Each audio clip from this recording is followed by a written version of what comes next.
Razmišljam, kje sem že toliko udobno sedel. Doma na svojem kavču ziher, ne. V BMW 7, v Mercedes-Benzu S, nope, celo v Rolls-Royceu Phantom, ne. Kaj pa je to pol za eno čudo? Ni čudo, Lexus je, LM.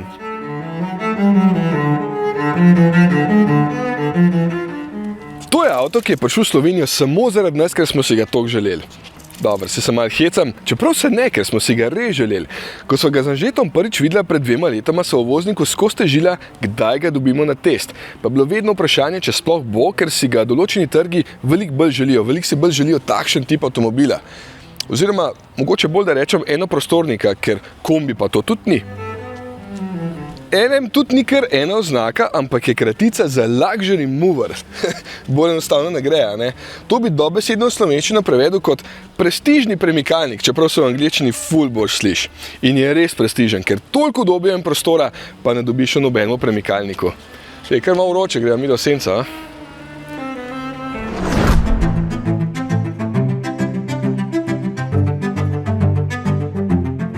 To je itak avto, bomo kar rekel avto, ker ga bom tudi primerjal z avti, ki ga moraš začeti ocenjevati zadaj, ne spredi. Pa da bo fora, bom začel zadaj. Evo, tukaj se da sedeti. Ne vem sicer, komu so v tem primeru namenjeni ti sedeži oziroma klop, ker bo vedno samo borba, ker se bodo vsi hoteli peljati tukaj. Tukaj je največje razkošje. Ampak ok, tudi tukaj na sredini dvomim, da bo kdo hotel sedeti, ker LM je v tej konfiguraciji 7-sedežnik. Lahko je pa tudi 6, evo, če daš 4 naslonjali dol, potem imaš tukaj še svoje prezračevanje, pa lahko tole klop postaviš mačke naprej, pa naklon še malo nazaj in dejansko ful uživaš med vožnjo.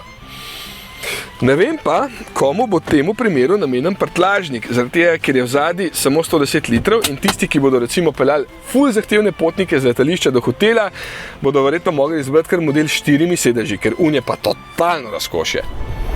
No, recimo, da imate vse en takšnega za 7, pa da so potniki 4 in je ta klop pol zadnji takole zložena, ker potem je pa prostor tudi za une razvajene zvezdnice s čivavo in 5 velikimi kovčki za tiste njihove oblekcije, ki jih itak treba vsako uro preoblečla, ne.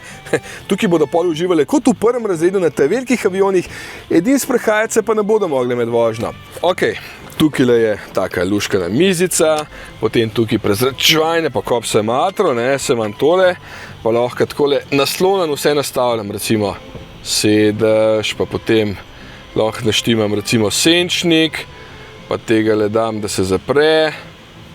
Ne, to je ta zadnji, jaz moram ta prvega. Evo, takole, ne, in potem lahko res uživaš v miru, če tale sopotnik seveda ni preveč tečen. Jaz bi drugače naročil še takšnega brez sprednjega sedeža, da bi lahko pol noge stegnil čisto do konca, če bi se dal, ne, ampak tazga nisem videl še na ceniku. Mogoče se pa lahko, če fajn odpreš, ne. Ma pa tudi 14-palčni zaslon klere pod stropom in bi si človek mislil, kaj pa to rabim, pomisli še enkrat. Ne, Toyota Tundra, no bejš. Ja, škoda, da malo vrnem ta avto, zaradi tega, ker bi lahko vse svoje špile tukaj le preigral, čeprav, ker imam toliko časa, ne. 220 voltna vtičnica, potem vhod HDMI, pa vse igralne konzole delujejo tako, kot doma v dnevni sobi in bojo vsi oni vipovci ful lažje preživeli vse te grozne vožnje. Res, bogi revčki. Ja.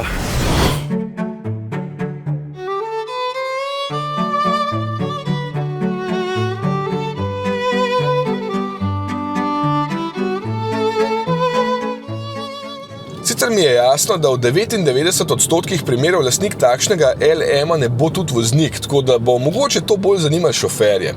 Motor je vedno hibridni, 2 sta sicer na voljo, ampak ne pri nas. Tukaj imamo samo osnovni 350H, ki je podoben kot v recimo NX, samo da ima tukaj majčkeno večjo moč.